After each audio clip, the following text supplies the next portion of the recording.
Bonjour et bienvenue à tous, c'est Cialoise. On se retrouve pour une nouvelle vidéo. Aujourd'hui, nous allons analyser tous ensemble les premières images du live-action Zelda, qui sortira en novembre 2026.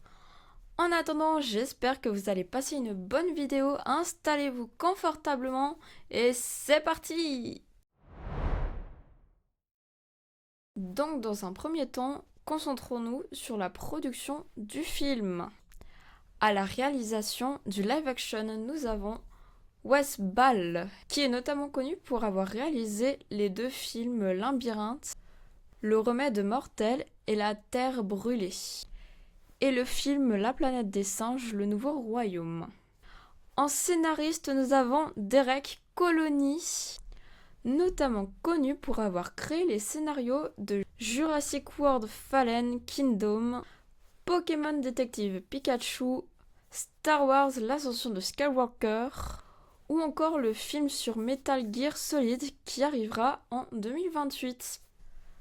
Pour les acteurs, nous avons Benjamin Evan Ainsworth, désolé pour la prononciation, qui enfilera donc la fameuse tunique verte, qui a déjà joué dans quelques séries telles que Sandman, La famille Critch ou encore le film Pinocchio. Dans la peau de notre chère princesse Zelda, nous aurons Bob Ragason, connu pour avoir été dans quelques séries telles que les Radley, Nell, Rebel, King and Conquerator ou encore Sterling Point qui arrivera en 2026 aussi. En production, on retrouvera bien sûr notre cher Sergio Miyamoto, pionnier de Nintendo, et bien sûr le papa de Mario et de Zelda et de beaucoup d'autres jeux, et également le réalisateur Avi Arvard, connu pour avoir réalisé la plupart des films Marvel, les films Tarzan, le film Tarzan et Jane, Uncharted, Borderlands ou encore le film Naruto. Les sociétés en charge du projet seront Sonic Pictures et Nintendo, qui ont déjà collaboré ensemble pour les films Mario. Les lieux du tournage, enfin ce qu'on sait déjà, seront en Nouvelle-Zélande, qui ont déjà accueilli les films Narnia, Avatar, Le Seigneur des Anneaux et plein d'autres. Donc autant vous dire qu'on sera sur des paysages qui seront sublimes, très médiévales, donc très ressemblantes aux plaines d'Hyrule que l'on connaît tous. This is not a drill. The Legend of Zelda live action movie footage just leaked. You are looking at behind the scenes footage of the Legend of Zelda movie being filmed in New Zealand. We are looking at Princess Zelda next to what could be Impa showing her how to wield a sword. If you are excited for the live action movie of Zelda, hit like, subscribe, and leave a comment down below. Nope, this is not AI. Maintenant, penchons-nous sur la première vidéo que vous venez de voir, qui est donc la première vidéo où l'on peut apercevoir Zelda sur donc le tournage de ce live action. Déjà, c'est tourné dans un endroit qui peut faire penser à une forêt type Firon ou celle du Temple du Thon. Et elle est entourée de chevaux, dont un cheval qui est vêtu de la selle de la garde royale avec le sceau royal, qui peut laisser que ces chevaux appartiennent donc à la famille royale d'Hyrule. Maintenant, penchons-nous sur Zelda. On la voit avancer tranquillement vers une personne qui semble être une garde. Au début, j'avoue, j'ai cru que cette personne était Impa dans sa version jeune, mais après analyse, j'ai plutôt estimé que c'était une garde avec le costume gris et les cheveux blonds. Zelda a plutôt les cheveux longs, bruns et une demi-queue. Cette coupe me fait très fortement penser à la coupe que Zelda a dans Zelda Twilight Princess, je vous avoue. On y retrouve bien évidemment également les oreilles pointues typiques des Iliens. Elle est vêtue d'une tunique bleue qui fait pour le coup très médiévale. La couleur, on l'a déjà vue notamment dans Breath of the Wild et Teoteka, mais je trouve aussi que si on s'arrête pas que sur la couleur bleue, mais surtout le look, ça fait énormément penser à la robe que Zelda a dans Link to the Past. Elle porte des gants bruns comme chacune de ses apparitions et porte également de longues bottes marron. Elle porte aussi une ceinture où une petite sacoche ou une petite bourse y est accrochée. Elle a donc, comme je vous le disais, une interaction avec une dame vêtue de gris qui peut faire penser à une garde de la famille royale. Et cette personne lui montre donc un petit sabre ou une petite épée avant de repartir. De ce que j'en ai déduit, dans cette scène, il s'agirait sûrement de la préparation à une bataille, que ce soit contre Ganondorf ou contre des monstres, pour protéger le royaume. Personnellement, je trouve que le jeu d'acteur et l'organisation de la production est un petit peu spécial. Mais bien sûr, on verra ce que ça donne dans nos salles de cinéma.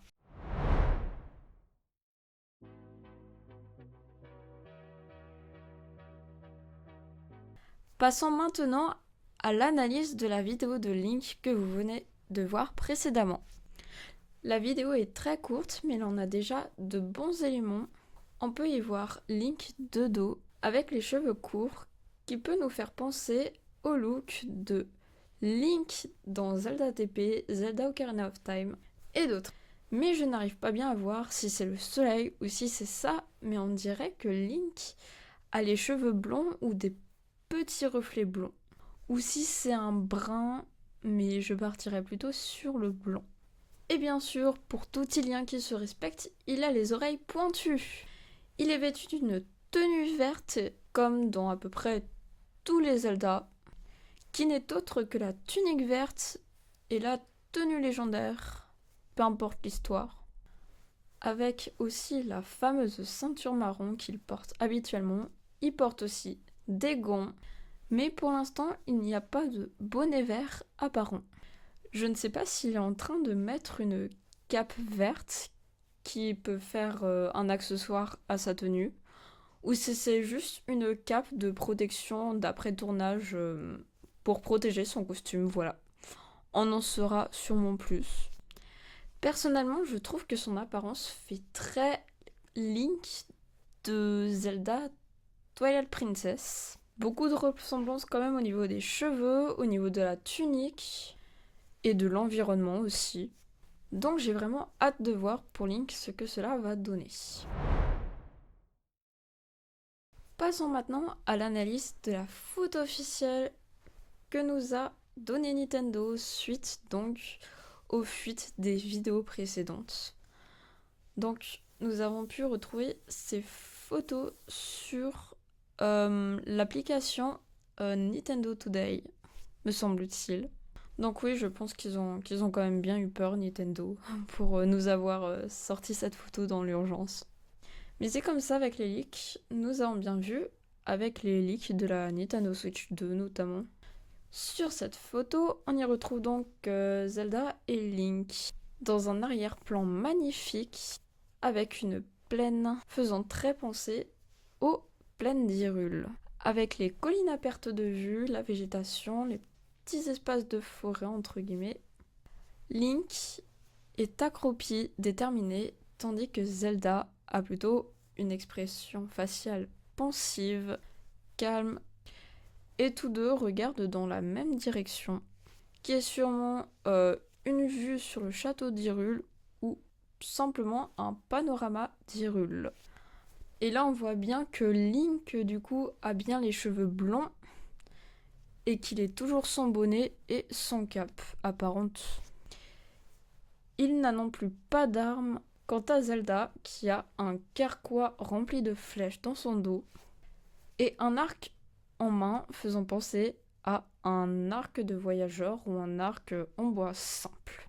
En tout cas, pour de premières images, ce sont de très belles images et je trouve que ça promet. Et j'ai très hâte de voir ce que cela donne.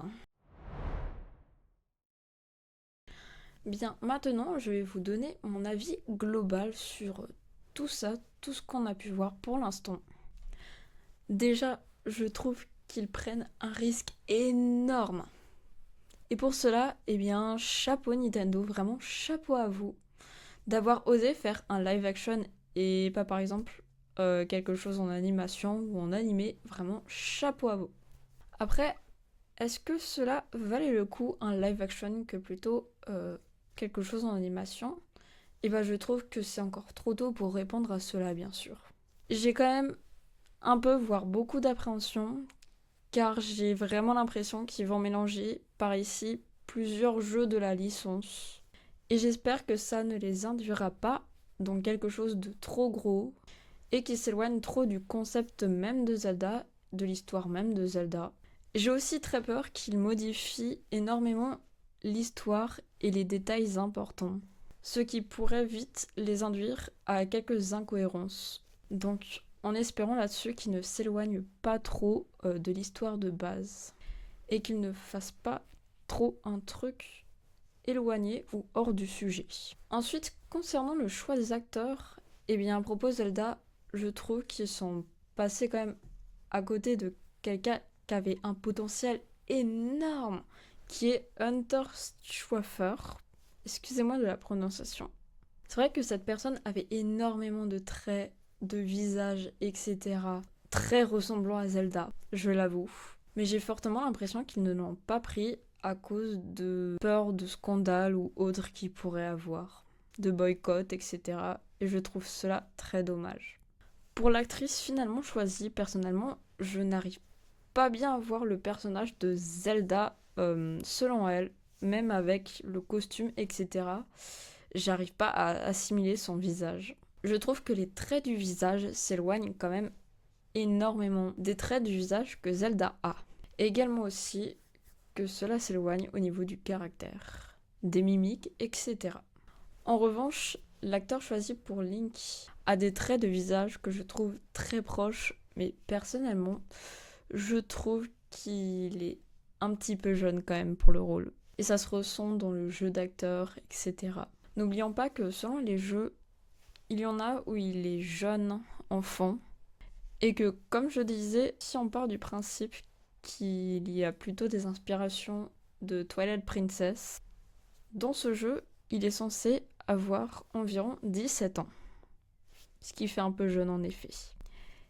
Et la seule chose que je ne voudrais pas à propos de lui, Nintendo, s'il vous plaît Nintendo, je vous en conjure, ne faites surtout pas ça. Ma peur serait que Link parle. Car on le sait tous, c'est ce qui fait l'identité de notre cher Link, qu'il soit muet. En plus de ça, Nintendo a déjà essayé dans certains jeux de faire parler Link et... Qu'est-ce qu'on peut s'ennuyer ici? Mon petit, cette paix, c'est pourquoi luttent tous les vrais guerriers. Je me demande ce que Ganon est en train de faire. Il est écrit « Seul Link peut vaincre Ganon ». C'est génial! Je prends mes affaires. Et un petit baiser pour me porter chance? Tu veux plaisanter? Non, ne recommencez pas, c'était un désastre énorme, Nintendo. Oubliez cette idée, s'il vous plaît. Je vous en conjure. Et je pense d'ailleurs que tous les fans vous supplient aussi de ne pas le faire. En tout cas, concernant les autres personnages, j'ai un peu peur, je vous avoue. À part Ganondorf, je me demande bien quels personnages de la licence vont-ils faire apparaître si nous allons voir Impa, Roi Bosforamus d'Hyrule. Ce serait assez drôle aussi qu'ils incrustent un personnage tel que Tingle ou le vendeur de masques. Mais franchement, je me demande bien quel personnage allons-nous voir aussi apparaître. Et aussi, je me demande bien comment vont-ils incruster les monstres. Si c'est par animation 3D, motion capture ou encore intelligence artificielle, ce qui serait très dommage quand même. Mais bon. Et de quelle licence les monstres vont-ils être fidèles?